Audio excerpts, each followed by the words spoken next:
Bangladesh cricket বোর্ডকে 24 ঘন্টার সময় দেওয়া হয়েছে তাদের দল ভারতে টি-20 বিশ্বকাপের ম্যাচ খেলবে কিনা সে বিষয়ে সিদ্ধান্ত জানানোর জন্য।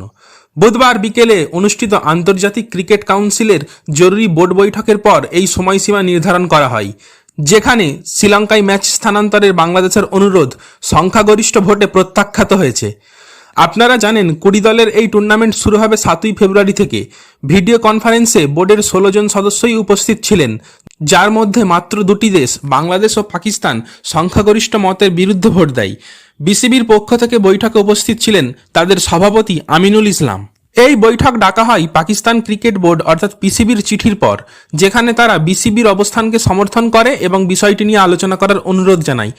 আইসিসি বোর্ড তাদের স্বাধীন নিরাপত্তা মূল্যায়ন পর্যালোচনা করে এই সিদ্ধান্তে পৌঁছেছে যে ভারতে বাংলাদেশের দল, সমর্থক, মিডিয়া ও কর্মকর্তাদের জন্য কোনো বিশ্বাসযোগ্য নিরাপত্তা হুমকি নেই। বিসিবি তাদের নিজস্ব নিরাপত্তা মূল্যায়ন তুলে ধরার চেষ্টা করলেও তা প্রত্যাখ্যান করা হয় এবং পিসিবির বোর্ডকে বোঝানোর চেষ্টা কোনো সমর্থন পায়নি। ICC chairman জয়সা, CEO Sanjay Gupta, BCCI সচিব দেবজিৎ সাইকিয়া, শ্রীলঙ্কা ক্রিকেট সভাপতি সাম্মি সিলভা এবং পিসিবি চেয়ারম্যান মহসিন নকভি বৈঠকে উপস্থিত ছিলেন।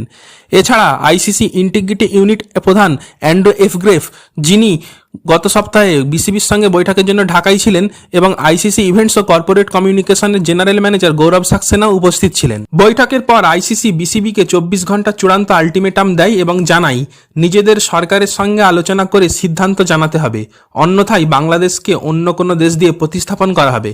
বিসিবির বোর্ড অব ডিরেক্টরস সরকারের ক্রীড়া উপদেষ্টা আসিফ নজরুলের সঙ্গে গভীর রাত পর্যন্ত বৈঠকে বসেন।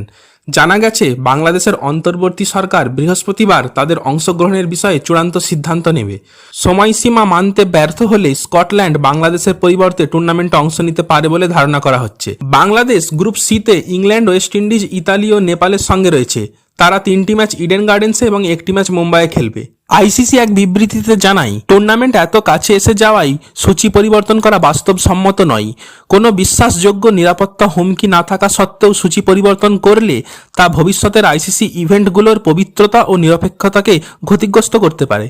এছাড়া আইসিসি আরও জানায়, তারা বিসিবির সঙ্গে একাধিক বৈঠক ও চিঠিপত্রের মাধ্যমে অচলাবস্থা কাটানোর চেষ্টা করেছে এবং ইভেন্টের বিস্তারিত নিরাপত্তা পরিকল্পনার তথ্য ভাগ করেছে, যেখানে কেন্দ্র ও রাজ্য পর্যায়ের আইন শৃঙ্খলা বাহিনীর সহায়তার বিষয়ও অন্তর্ভুক্ত ছিল। মঙ্গলবার পিসিবির সমর্থনমূলক চিঠি ঘটনায় নতুন মোড় এনে দিলেও এটা আগে থেকেই জানা ছিল যে এত কম সময়ে সূচি পরিবর্তনে আইসিসি কখনোই সম্মতি দেবে না। বিসিবি আয়ারল্যান্ডের সঙ্গে গ্রুপ অদল বদলের প্রস্তাবও দিয়েছিল, যারা শ্রীলঙ্কায় খেলছে, কিন্তু সেটিও আইসিসির সমর্থন পায়নি। আইসিসির এক মুখপাত্র বলেন, ভেন্যু ও সূচি নির্ধারণ করা হয় নিরপেক্ষ হুমকি মূল্যায়ন, স্বাগতিক দেশের নিশ্চয়তা এবং টুর্নামেন্টের নির্ধারিত অংশগ্রহণের শর্তের ভিত্তিতে, যা সব 20টি দেশের জন্য সমানভাবে প্রযোজ্য। সুতরাং এই ছিল লেটেস্ট আপডেট। আপনাদের কোনো মন্তব্য থাকলে কমেন্ট বক্সে জানাতে পারেন।